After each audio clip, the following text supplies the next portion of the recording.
얼굴로 대면해서 만나는 게 네, 저 이제 몇 년 만에 저는 두 번째인데 세 번째인 분들도 있으실 테고 근데 좀 특별한 감동이 있습니다. 뭐 여러분들도 이제 그러실 거라는 생각이 들기는 합니다.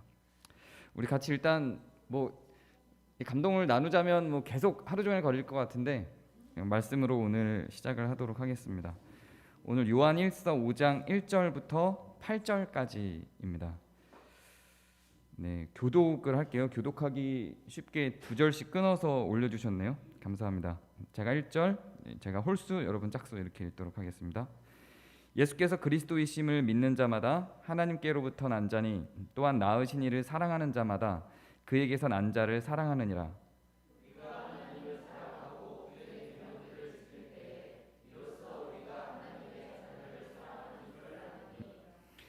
하나님을 사랑하는 것은 이것이니 우리가 그의 계명들을 지키는 것이라. 그의 계명들은 무거운 것이 아니로다.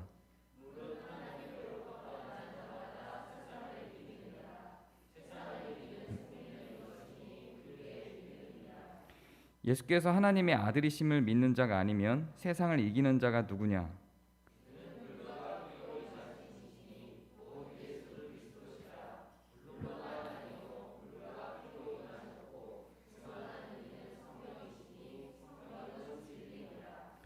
증거하는 이가 셋이니 같이 읽습니다. 성령과 물과 피라.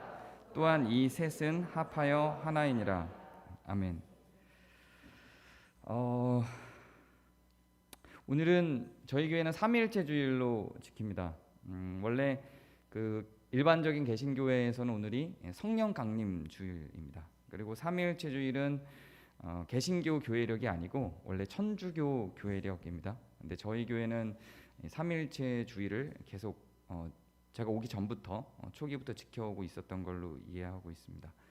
성령 강림 주일 자체도 제 이해 속에서는 삼위일체 주일 안에 포함되어 있지 않나 하는 생각이 듭니다. 그래서 개신교회의 어떤 교회들은 성령 강림 주일 다음 주일을 삼위일체 주일로 지키기도 합니다. 그래서 이거는 교회마다 혹은 교단마다 조금씩 그 일정 자체는 차이가 있습니다. 성령 강림 주일과 삼위일체 주일을 분리해서 하기도 하고 하나로 보기도 하고 삼위일체 주일을 안 지키기도 하고 이 접근은 굉장히 다양한데 저는 삼위일체 주일 안에 성령 강림 주일도 포함되는 게 맞지 않나, 원래 우리 교회가 하던 대로 그게 맞지 않나, 좋은 결정이다 이렇게 생각이 듭니다. 삼위일체 주일은 우리가 1년에 한 번 정도는 삼위일체 하나님에 대해서 곰곰이 생각해보는 시간을 갖자, 그걸 기념하자, 이런 접근이라고 저는 이해를 하고 있습니다.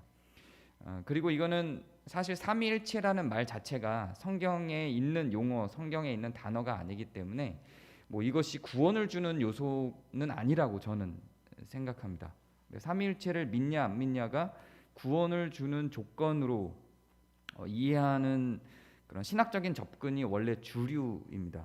그런데 과연 성경에 없는 이런 이해를 구원을 주는 조건으로, 이 지식 자체가, 지식 하나가 구원을 주는 조건으로 작용할 수 있는가 하는 질문을 던져볼 때 저는 좀 의아한 측면이 있습니다. 왜냐하면 삼일체라고 하는 이 교리가 기독교계의 공식적인 교리로 완전히 성립된 거는 사실상 예수님 사후 300년이 넘어서입니다.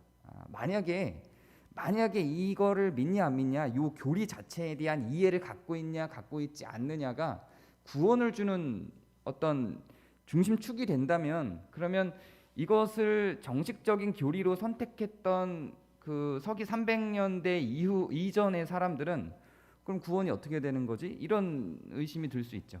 그리고 심지어는 예수님이 살아계셨던 당시에는 삼위일체라는 말이나 이해 자체도 없었고, 그때 소위 속사도, 예수님의 제자의 제자들이라고 불리우는 제자의 제자들을 속사도라고 불렀는데, 이를테면 뭐 요한의 제자나 뭐 베드로의 제자나 이런 사람들을 속사도라고 불렀는데, 이 속사도라고 불리는 사람들, 그리고 이 속사도의 제자들인 교부라고 불리는 그 사람들조차도 사실은 삼위일체에 대한 이해가 정확하지 않았습니다. 그렇다면 이 사람들은 구원이 없는 것인가? 이렇게 이해할 수 있겠죠. 지금 우리가 갖고 있는 신학적인 이해의 토대를 만든 그 당시에 사도 요한의 제자인 폴리캅이나 이레니우스나 이런 그 당시에 세계 교회의 종교 지도자로 있었던 사람들도 사실은 삼위일체에 대한 이해는 없었습니다. 그럼 그 사람들은 지금 지옥에 있는 것인가? 이렇게 생각해 볼 수 있죠.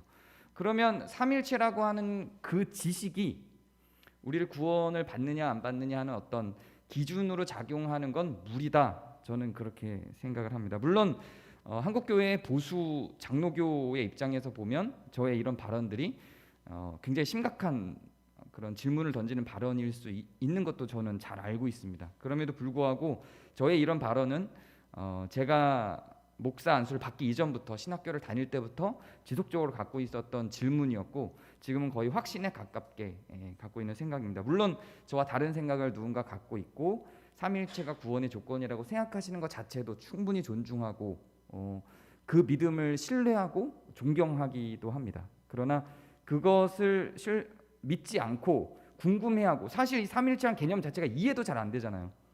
그러니까 이해하려고 노력해도 이해 안 되는 경우는 또 어떻게 할 것인가? 너무 많은 질문을 던지게 만드는 교리이기 때문에 저는 이게 구원의 조건이다 아니다 이런 식의 접근은 좀 무리가 있다 생각합니다. 그럼에도 불구하고 우리가 1년에 한 번 정도는 이 삼위일체를 가지고 묵상할 필요는 분명히 있다고 생각을 합니다. 왜냐하면 하나님에 대한 이해이기 때문이고 인간은 하나님의 형상을 닮아 하나님에 대한 이해에서 인간에 대한 이해로 발전하고 그것이 나를 이해하는 어떤 연결고리가 되기 때문입니다. 그리고 이제 오늘 제가 설교한 이 내용 때문이기도 합니다. 그동안 삼위일체를 이야기할 때는 계속해서 어떤 접근을 했었냐면 하나님과 예수님이 하나라고 하는 방식으로 지속적으로 접근을 했었습니다. 하나님과 성령님이 하나라고 하는 건 너무 이해가 쉽죠. 우리는 권유셉이라고 하는 육체가 있고 이 본체가 있고 권유셉의 영이 있다고 우리는 믿으니까 혼과 육이 있다고 믿으니까 하나님과 하나님의 영 이건 이해가 쉬운데 거기 하나님 아들이 있는데 이것도 하나야? 여기서 우리가 갖고 있는 삼위일체에 대한 이해가 깨지는 거거든요. 인간에 대한 이해를 갖고 있는 사람이라면 영과 육에 대한 존재를 믿고 있는 사람이라면 하나님과 하나님의 영이라고 하는 것이 부정되기 어렵죠. 자연스럽죠. 이해가 편하죠. 어렵지 않아요. 그런데 거기에 하나님의 아들이라고 일컬어지는 육체를 갖고 있는 예수님이 있는데 그도 하나님과 하나라고 하니까 이 삼위가 하나라고 하니까 여기서 이해가 힘들어지는 거거든요. 그래서 지속적으로 삼위일체를 설교할 때는 저도 지난 4년간 하나님과 예수님이 하나라고 하는 측면을 계속 증명하면서 설교를 해왔습니다. 그래서 예수님께서 아버지와 나는 하나이니라 라고 말씀하셨던 그런 말씀들을 근거로 하나님과 예수님이 하나인 걸 증명함으로 삼위일체가 성립되는 근거를 제시했었죠. 근데 오늘은 성령과 예수님이 하나라고 하는 입장으로 접근을 해보려고 합니다. 그렇게 되면 삼위일체가 되는 거죠. 삼위일체란 낱말은 성경에 없지만 그동안 하나님과 예수님이 하나인 건 계속 증명했고 오늘 하나님과 하나님의 영이 하나인 거는 자연스러운 이해고 그것도 물론 성경에 나오는 증명이 있을 수 있지만 또 예수님과 성령님이 하나라고 하는 것만 이해가 되면 이제 삼위일체는 하나인 게 자연스러운 연결고리를 갖게 되는 거죠. 그렇게 하나라고 성령과 예수님이 하나라고 하는 증명은 오늘 우리가 읽은 말씀의 8절에 나타납니다. 성령과 물과 피라 또한 이 셋은 합하여 하나이니라 이렇게 나오죠. 물과 피에 대해서 이해를 하면 성령과 물과 피가 하나이니라 라고 하는 말이 쉽게 이해가 될 수 있을 겁니다. 이거를 굳이 이 세 개를 성령님, 예수님, 하나님으로 엮어서 좀 알레고리적인 해석으로 주장을 하시는 신학자들이 있습니다. 그래서 성령과 물과 피 이게 성령, 하나님, 예수님이다 이렇게 해석하시는 분들도 굉장히 많고 유명한 주석들 가운데도 이렇게 설명을 많이 합니다. 근데 저는 동의하기 어렵습니다. 왜냐하면 하나님을 물이라고 피가 예수님이라고 하는 거는 이해가 되죠. 우리가 성찬을 할 때 피를 마시는 예수님의 헌신과 희생, 우리를 위한 대속 이것들을 상징한다고 볼 수 있으니까요. 그런데 성령과 물과 피에서 물을 하나님으로 상징화시키는 건 좀 이해하기가 어렵습니다. 물을 하나님으로 상징하는 거는 찾아보기가 많이 힘들죠. 오히려 물이 예수님으로 상징화되는 건 굉장히 많습니다. 예수님이 세례받으러 세례 요한에게 나올 때 세례 요한이 예수님을 물로 세례를 주죠. 그래서 물이라고 하는 것 자체가 죄사함의 의미를 갖고 있고, 그 죄사함의 의미를 갖고 있는 그 상징성을 예수님이 그대로 가져가죠. 그래서 예수님이 죄를 사해 주시는 대속주로서 우리 대신 죄를 사함받는 죄의 회개의 중심축으로, 기본 원리로 예수님이 우리 앞에 나타나신 거니까요. 죄를 사해주는 어린 양으로 나타나신 거니까요. 물은 죄를 사해주는 상징적 의미를 갖고 세례 줄 때 죄를 사하면서 물을 끼얹어주니까요.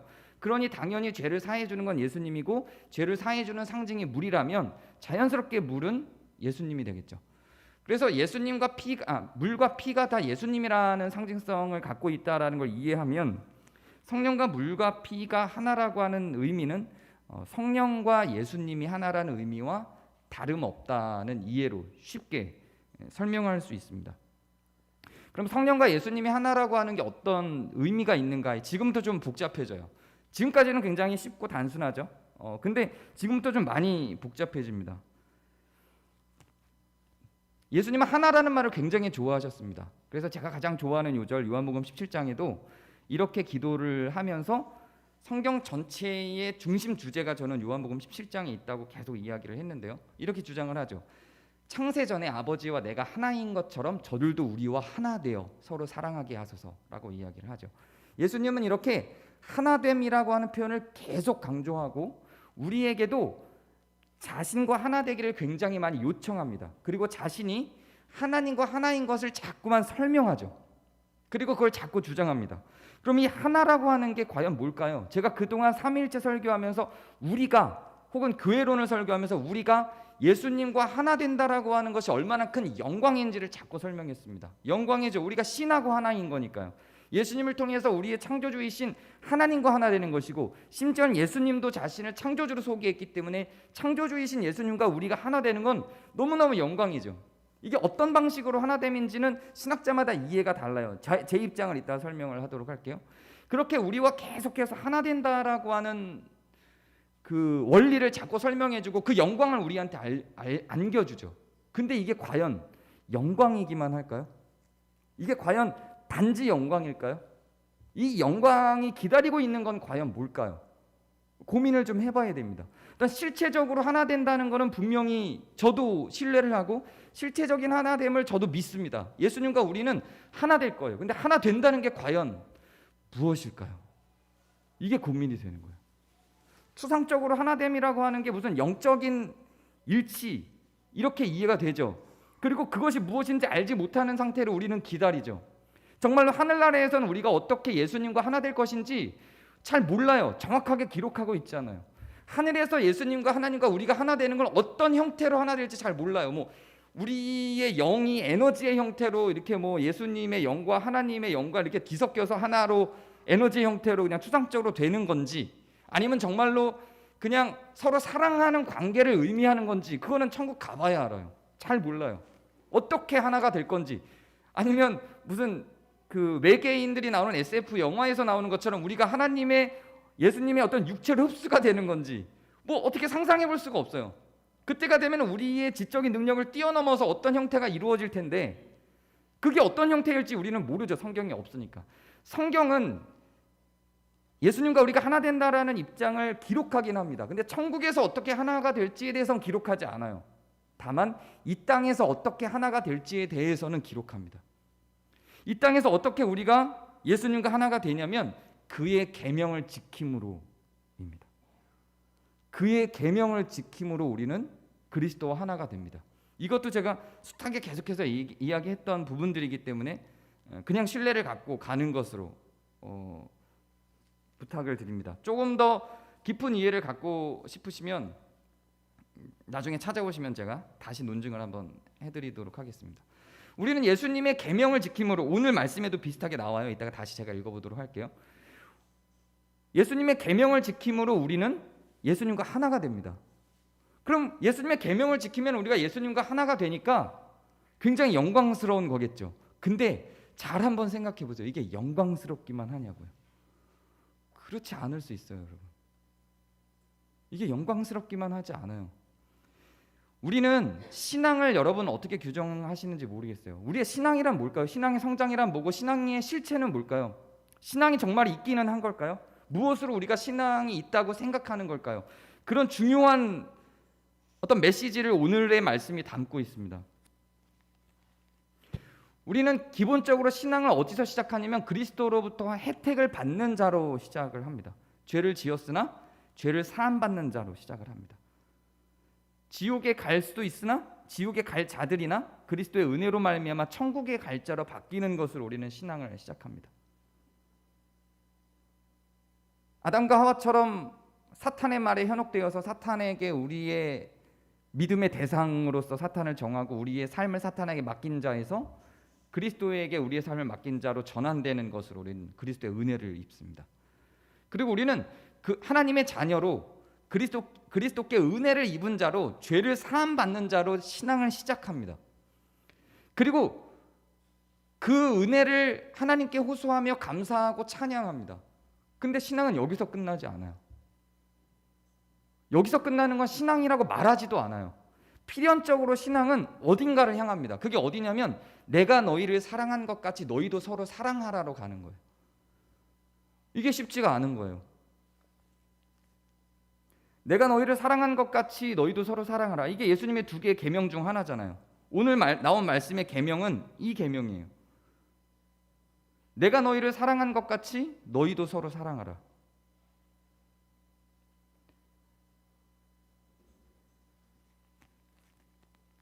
이게 신앙이라고 한다면 그리스도께서 우리의 죄를 사해 주셨고 우리가 혜택 입은 자로서 살아가는 것이 신앙이라고 한다면 이건 너무 좋죠. 그냥 너무 할렐루야죠.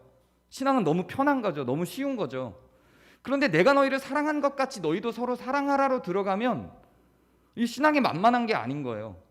여기에서 하나 되는 거예요. 뭐에서 하나 되는 거냐면 그분이 하신 삶과 하나 되는 것이 우리가 그리스도와 하나 되는 거예요. 하나 된다는 것이 만만하지 않아요. 만약에 하나됨이 예수님 계속 강조하신 것처럼 하나됨이 신앙이라면 하나 된다는 건 만만한 게 아니에요. 그리스도와 하나 된다는 건 그냥 영광만 낼름치하고 끝나는 게 아니에요. 그분의 삶이 우리 삶에 들어가는 거예요. 그게 신앙이 되는 거예요. 그 은혜의 대가예요.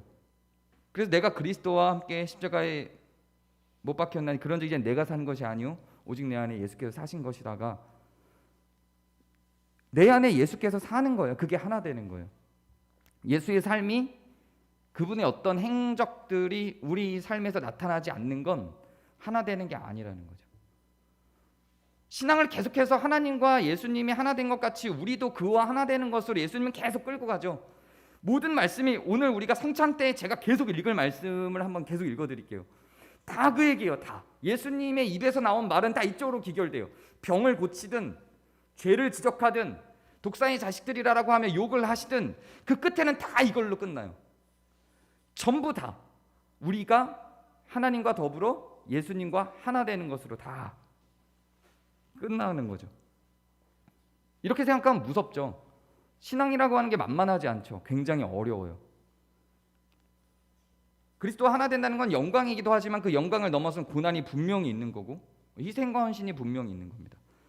그냥 만만하게 편하게 신앙생활을 하겠다라고 하는 마음가짐으로 그냥 은혜만 받고 끝내겠다라고 하는 마음가짐으로는 그 접근이 쉽지가 않아요. 어렵죠. 그러니까 어려우니까 이 어려운 걸 자꾸 신학에서 교리에서 자꾸 제거합니다. 초기 신학으로 갈수록 우리의 삶에 대한 설명이 굉장히 많아요. 초기 아까 제가 얘기했던 그 속사도와 교부와 예수님께 직접 배운 사람들이 만들었던 교리들 중에는 제가 한 3년 전에 오프라인으로 저희가 모일 때 디다케에 대해서 한번 나눈 적이 있었죠. 그런 것들을 배웠어요. 교회에서 계속. 어떻게 살아낼 것인가, 어떻게 그리스도와 닮은 삶을 살 것인가. 그냥 교리적으로 설명을 듣고 우리의 삶과 상관없는 그냥 삼위일체 교리 이런 어렵고 복잡한 것들을 배워나가는 과정이 아니라 실제로 우리가 세상 속으로 들어가서 어떻게 살아낼 것인가를 공부하고 그거에 대해서 나누는 게 초기 교회들의 교리들이었어요. 근데 점점 없어지는 거예요. 그게 점점 없어지고 교리는 점점 복잡해지면서 이제는 교리를 배우는 것만으로 너무 힘들어요. 제가 신학교 3년을 다니면서 3년 내내 그 원리를 배웠는데도 또 졸업하고 또 공부해야 돼요. 너무 많아요. 그 교리 자체가 너무 많아요. 삼위일체 하나만 이해하는데도 수십 권의 책을 읽어야 돼요. 이게 뭐예요? 이게 구원이 이것과 상관이 있을까요? 이거를 이해할 수 있는 능력이 없는 사람들은 어떻게 되는 거예요, 그럼 도대체? 좀 딜레마가 있어요. 근데 삶은 좀 다르죠. 디다케를 그때 같이 공부하신 분들은 기억하실지 모르겠어요. 굉장히 단순 명료하게 살아가는 삶에 대해서 이야기를 해요. 이거는 지적인 능력과 상관이 없어요. 그냥 살아내는 거예요. 사랑하는 걸 이야기해요. 너무 뻔해서 더 이상 다룰 필요가 없을 정도로 단순한 우리의 행위들에 대한 내용들이에요. 그게 어디로부터 나왔냐면 그 근거를 어디에서 찾냐면 그리스도의 삶에서 찾는 거예요. 그리스도께서 어떻게 살으셨는지, 그리스도께서 어떻게 말씀하셨는지에서 찾는 거예요. 그리고 그것이 우리의 삶에 어떻게 녹아날 수 있는지에 대해서 찾는 거죠. 그렇게 함으로 우리는 그리스도와 하나 되는 거예요. 조금 이제 성령으로 눈을 한번 돌려볼게요. 성령이 우리 안에 계신 거를 믿으시나요? 저는 믿어요. 그 존재를 안 믿고도 구원에 이를 수 있다 없다 이것도 논란이 많죠. 저는 그것도 함부로 인간이 판단할 수 없다고 생각해요. 성령이 있으나 없다고 말할 수도 있는 거예요. 없으나 있다고 말할 수도 있는 거고요. 그거를 누가 판단해요? 판단할 수 없어요. 자기 자신도 사실 모를 수 있다고 저는 생각해요. 저는 제 안에 성령이 있다고 생각하고 저는 여러분들 안에도 성령이 있다고 생각해요. 성령이 아니고는 이 자리로 끌려올 수가 없죠. 저는 그렇게 생각해요. 제 믿음이에요. 근데 성령이 있는 사람들에게 나타나는 열매들에 대해서 성경이 이야기를 하죠. 어떻게 이야기를 하나요? 성령의 열매들에 대해 성경이 이야기하는 바. 막 병 고치고 막 날아다니고 떼부자 되고 막 이렇게 이야기 안 하잖아요. 온유와 양선과 사랑과 인내와 자비와 이런 거예요. 성령의 열매가 이런 거예요. 이런 거라고 성경은 가르치고 있어요. 그러면 그리스도의 삶을 살아내는 것과 그리스도와 하나 되는 것과 성령이 우리 안에 있다는 건 성령과 하나 된다라는 의미인데 성령이 우리 안에 있는 것과 다르지 않다는 거예요. 다르지 않아요. 결국은 삼위일체 하나님이 우리 안에 있는 거예요. 우리가 삼위일체 하나님이 안에 있고 그것을 하늘에서는 어떻게 그게 이루어질지 모르지만 최소한 이 땅에서 살아가는 우리들은 우리가 어떻게 살아가는가를 통해서 그게 드러난다고요. 우리가 어떻게 살아가는가를 통해서 우리가 예수님과 하나됨을 성령님과 하나됨을 나타낸다고요. 자, 그런데 자꾸만 이게 어렵거든요. 성령과 하나 되는 게 어려워요. 온유하기가 쉽나요? 인내하기가 쉽나요? 사랑하기가 쉽나요? 어려워요. 양선하기도 어렵고요. 양선이 제일 만만하죠. 선행을 베푸는 거니까. 돈만 있으면 되는 것 같고.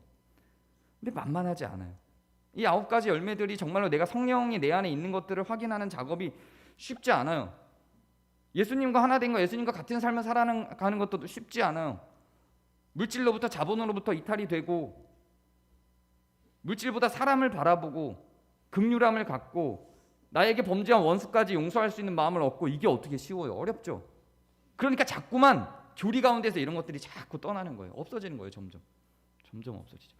그리고 지식만 있으면 되는 것처럼 자꾸만 이상한 방식으로 기독교가 발전을 하고 있죠. 우리가 하나님과 그리스도와 성령과 하나 된다라고 하는 건 이렇게 우리의 삶과 떨어질 수 없는 게 성경을 통해 보면 너무나도 명료합니다. 그래서 혜택 받는 자에서 그리스도가 우리에게 혜택을 주신 것처럼 혜택을 주는 자로 성장해 가는 것이 그것이 신앙의 여정이고 그리스도 하나 된 것의 증거인 거죠. 근데 이게 자꾸 어려우니까 교리에서 자꾸 제거하면서 근거를 찾을 수 없어요. 자꾸만 이걸 교리에서 제거하니까 실체가 지식만 남아요. 실천이 없어요. 삶이 없어지고 일상이 없어지고 지식만 남아요. 우리의 신앙 가운데. 그래서 지식을 중심으로 모든 신앙이 판단되는 거죠. 다 지식을 중심으로 판단이 돼요. 얼마나 많이 알고 있느냐가 신앙의 수준을 가늠하는 것처럼 현대사회에서 특히 현대 한국교회에서는 그렇게 화제가 되죠. 내가 얼마나 성경에 대해서 교리에 대해서 많이 알고 있는지를 설명해내는 게 내 신앙의 우위를 설명하는 것과 동일하게 그렇게 여겨지는 시대가 되어져 버렸어요. 근데 신앙은 그리스도와 하나됨은 그런 식으로 나타나는 것은 아니죠. 성경 어디를 봐도 그렇게 많이 아는 자가 하나님과 하나됨 이런 걸로 나타나지는 않아요. 하나님을 아는 지식이라고 하는 거는 또 그 본문을 살펴보면 하나님을 아는 지식 자체가 결국은 사랑하도록 인간을 요구하는 방향으로 끌고 가죠. 제가 하나님 아는 지식이라고 하는 설교를 앞에 대면할 때 3년 전인가 4년 전에 한 적이 있죠. 한번 살펴보시기 바래요. 그래서 결국은 하나님을 사랑하고 예수님을 사랑하고 성령님을 사랑하는 것, 그들과 그 삼위 하나님과 하나 되는 것은 삶의 실천으로 나타나는데, 이게 지식 중심으로 신앙이 흘러가다 보니까 그러면 한쪽 측면은 지식으로만 흘러가고요, 이 반작용으로 나온 사람들이 또 있어요. 이 실천이 너무 없고 삶이 너무 없으니까 이 지식 자체를 거부하고 반작용으로 실천만 남은 삶을 주장하는 사람들이 또 생겨나요. 지식과 상관없어. 삶만 있으면 돼. 사랑만 있으면 돼. 사랑만 있으면 되는 거야. 이 사랑이 실체인데 실체를 쟤네가 거부하고 지식만으로 형성하니까 거기에 대한 반작용으로 또 실천만 있으면 돼. 일상만 있으면 돼. 라고 하는 방식으로 가요. 그럼 어떤 문제가 생기냐면 기독교가 아니어도 되는 문제가 생겨요. 하나님이 아니어도 되는 문제가 생겨요. 불교인들이 여러분 선함이 없나요? 이슬람이 완악한 사탄과 같은 존재들일까요? 저는 이슬람 세계에 살았잖아요. 너무 선해요. 기독교인들하고 비교할 수 없어요. 왜냐하면 걔네는 그 선행을 통해서 구원을 받으니까요. 그들이 실천하는 오행육신이 우리가 생각하는 삶의 일상에서의 신앙의 실천과 비교할 수가 없어요. 굉장히 선해요. 굉장히 경건해요. 얼마나 경건한지 몰라요.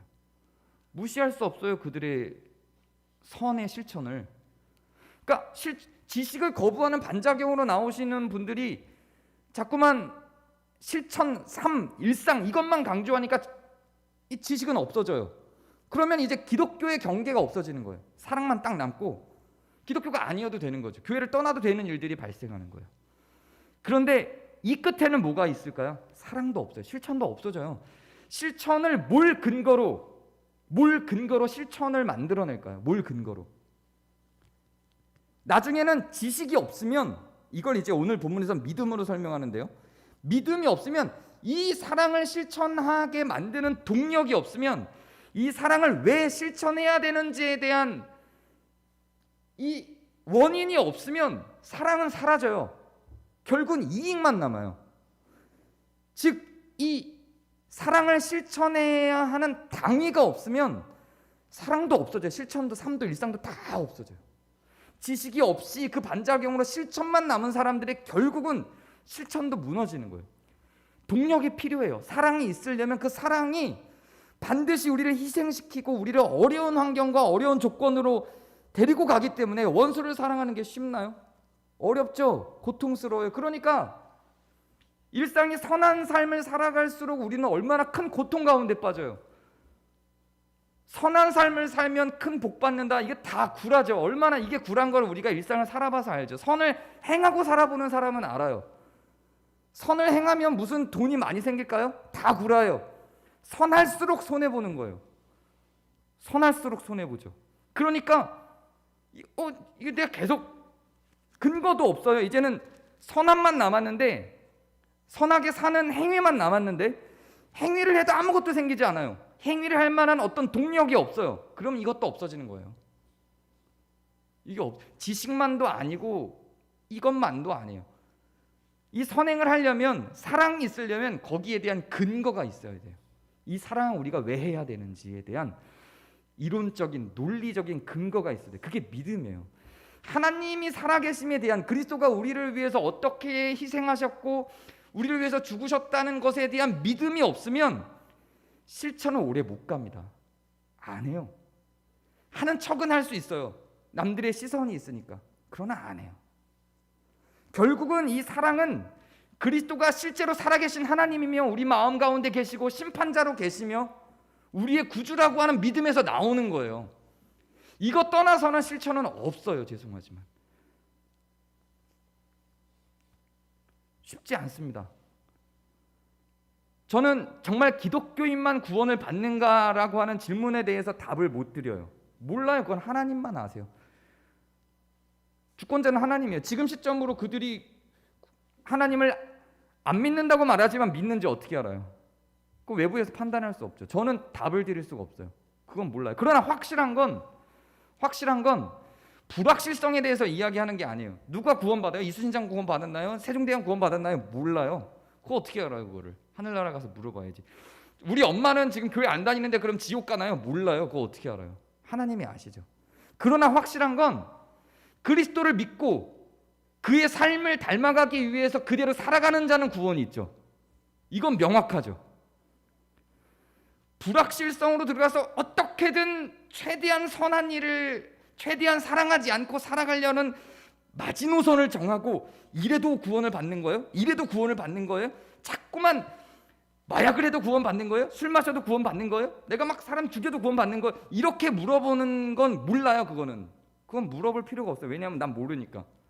아무도 몰라요. 그건 어떤 인간도 알 수가 없어요. 하나님만 알아요. 그러나 확실한 건 이건 얘기할 수 있어요. 그리스도를 믿고 그의 삶을 따라 그의 말대로 살아가는 자는 구원이 있죠. 이건 부정할 수가 없죠. 이걸 하나됨이라고 표현을 하는 겁니다. 오늘 말씀을 다시 한번 읽어드릴게요. 이제 이해가 되실 거예요. 명료하게. 예수께서 그리스도임을 믿는 자마다 하나님께로 난 자니 또한 낳으신 이를 사랑하는 자마다 그에게서 난 자를 사랑하느니라. 우리가 하나님을 사랑하고 그의 계명을 지킬 때 이로써 우리가 하나님의 자녀를 사랑하는 줄을 아노니 하나님을 사랑하는 것은 이것이니 우리가 그의 계명들을 지키는 것이라. 그의 계명들은 무거운 것이 아니로다. 무겁죠. 근데 무거운 것이 아니라 그러잖아요. 실체로 나타나는 거 당장 그리스도께서 우리를 사랑한 것처럼 우리가 누군가를 사랑하는 게 정말로 실체로 나타난 현상들을 보세요. 무겁지 않아요. 뭐 대단하게 그리스도가 우리를 위해서 죽은 것처럼 우리가 정말로 누구를 위해서 죽는 일들이 우리 일상에서 일어나지 않는다고요. 사실은 가벼운 것들이에요 다. 근데 그게 어렵죠. 가볍지만 어려워요. 그런 의미의 무거움이에요. 무릇 하나님께로부터 난 자마다 세상을 이기느니라. 이게 이기는 거예요. 계명을 지키는 게 이기는 거죠.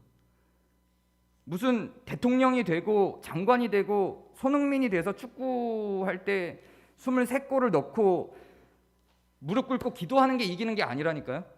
벤치에 있어서도 이길 수 있어요. 경기 한 번도 못 뛰고도 이기는 거예요. 그의 계명을 따라 삶으로 말미암아. 그리스도께서 하나님의 아들이심을 믿는 자가 아니면 세상을 이기는 자가 누구냐? 이상하죠. 앞에서는 사랑하는 거라고 얘기해놓고 여기서는 또 믿는 거라고 이야기하죠. 이렇게 성경은 사랑과 믿음을 떨어뜨려 놓고 말하지 않아요. 사랑에는 늘 믿음이 따라다녀요. 믿음을 말하면 꼭 사랑을 이야기해요. 이게 성경의 원리예요. 쭉 찾아보세요. 사랑이라고 하는 낱말 쳐놓고 구약 말고요. 신약에서 찾아보세요. 그 앞뒤 어딘가에 믿음이 나온다니까요. 이게 왜냐하면 둘이 떨어질 수가 없어요. 사랑만 남는 거는 사랑이 가장 영원한 거는 왜 사랑만 남고 믿음은 소멸되면 천국에 갔을 때 믿음은 없어져요. 천국에 가면. 왜냐하면 믿음은 실체가 되니까요. 거기선 예수님을 대면해 보는데 무슨 믿음이 있어요. 그건 사실이 되는데 이제 현실이 되는데. 그러니까 사랑만 남죠. 사랑만 있으면 되고 믿음은 없어도 된다가 아니에요. 이 땅에서는 사랑과 믿음이 다 있어야 되는 거예요. 이는 물과 피로 임하신 이시니 곧 예수 그리스도시라. 물만이 아니요 물과 피로 임하셨고 증언한 이는 성령이시니 성령은 진리니라. 이렇게 해서 성령과 하나 되는 것, 물과 피, 즉 그리스도와, 물과 피는 그리스도를 상징하니까요. 그리스도와 하나 되는 것. 삼일체를 증언하고 그 삼일체를 이야기하고 성령과 그리스도가 하나 되는 걸 이해하는데 왜 굳이 우리를 끌고 와서 우리가 사랑해야 되는 것과 그리스도를 믿어야 되는 것들을 설명하는지를 곰곰이 생각해 보시기 바랍니다. 그리고 이거를 요한복음 17장과 연결시켜서 고민을 해보시면 지금 오늘 제가 나눈 것들이 어떤 의미를 갖는지 확인해 보실 수 있을 것입니다. 우리는 삼일체 하나님을 믿는 이유는 성경이 실제로는 삼일체 자체가 중요한 게 아니라 하나님이 우리와 하나라고 말하고 있고 그리스도와 우리가 하나라고 말하고 있고 성령과 우리가 하나라고 말하고 있으니까 그럼 우리와 하나인 그분들이 누구인가를 알기 위해서 삼일체를 믿는 거예요. 삼일체 이 세 분이 하나라는 게 이론적으로 이해 안 돼도 괜찮아요.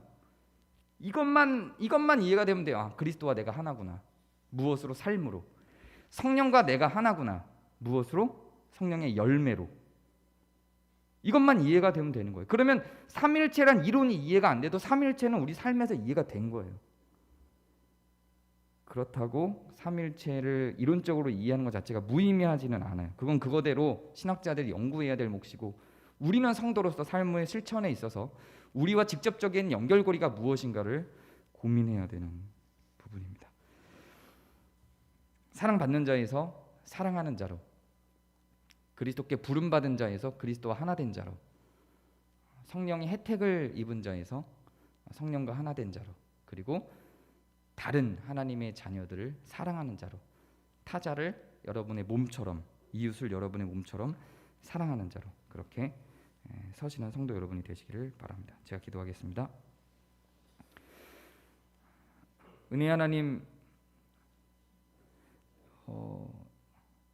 그리스도와 하나 되고 성령과 하나 되는 그 영광이 또한 영광에서 끝나지 않고 우리를 어려운 선택의 길로, 고난의 길로 끌고 가는 것을 말씀을 통해서 매번 확인합니다.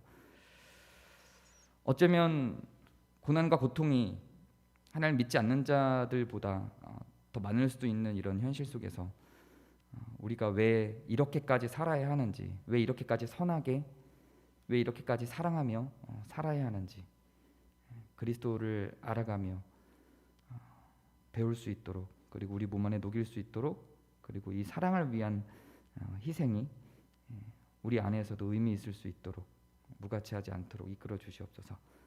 우리에게 오셔서 우리와 하나 되어 주시옵소서. 우리 구주 예수 그리스도의 이름으로 기도합니다.